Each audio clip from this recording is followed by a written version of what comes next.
amaze okutuuka. Minisita omubeezi wa microfinance Ayaluna Kasula ayongedde amaanyi mu kulambula abafuna ssente z'emyoga Bugiri nga gavumenti yabawa akawumbi kamu mu obukadde 6 eno olw'ebibiina by'abakyala abavubuka abavubi abasuubuzi ab'ekyomuliro n'abalala bano bakozesa bulungi ssente era basobodde okutereka obukadde 27 ng'akulira emyoga mu bitundu bya Busoga Ndungu Mugenyi bw'alambulula. Mu bantu bano mu myoga gino zaali kawumbi kamu mu miliyoni 65. Associations eza borrowinga mu myoga gino zaali 424. Then the amount that has been lent out by SACCOs is over 2.7 billion. Abafuna ssente bategeeza minisita nga bakozesa ssente zino bulungi nga bazimba n'amayumba n'okutandikawo bizinensi endala ez'okwejjambu avo. Tulina bamemba abaigula b'amaduuka, tulina bamemba abagaziya famuda abadde okulunda enkoko. Baali bazirira ka bizinesi saayo n'abandi batandiiseeku okutandikawo a small business like IGS eyo mu field mu bibiina byaife. Abana milioni 9 twadiwola mukwizayo basevinga milioni 4.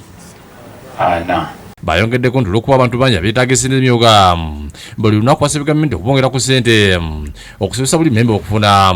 Buli yasaladde tutamu okujayiganga tuzizawe tujja kudibalira kabintu bantu lukukosa magoba ge tuba tulifunako. So ekyo kyaba nti waba waliwo engeri esobola okutuyamba tusobola okuyamba batupe nga tusobola okwera kumpi. Era nga tugezaako okusomesa awabula kyetuliko yaliikirira mu transport etutuusa okusomesa abantu baifwe.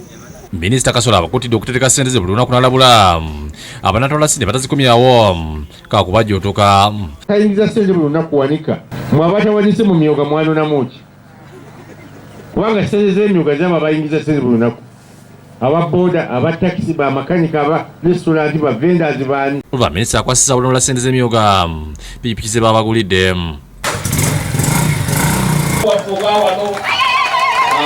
Agazira mu disitulikiti y'e Bugweri ne Namutumba ngeno batereka amagoba nga bukadde 236. Minisita mu kulambula eno atandikira Namutumba neyongera e Bugweri era nga basobodde okukozesa ssente zino bulungi. Wakazayo obukadde 4 wafuna 6. Onondo alabika yeeri emyoga abitegera olera obuminisita naye bano abakulu tebannakolera ddala bulungi nabo. Era nafunaku era eddanga terikuyizibwa bulungi. Wafuna mmeka? Emiliyoni endala n'emitwalo 407 era wakasasula mmeka? Wakazza mmeka?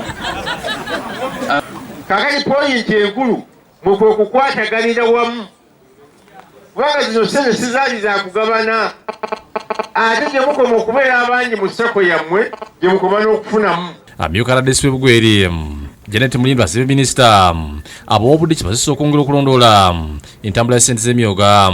Tugenda kusaba abakulembeze ab'akalulu chairman Yosifa bakulira bamanye abalonzi baabwe gye babeera bwe baba bafuna ssente bamanye gye zigenda bwe tutuuka okuzinoonya tubeere nabo. Kasula luzibenyevu olw'engeri disitulikiti y'Ebugweri gyekuttemu ssente z'emyoga.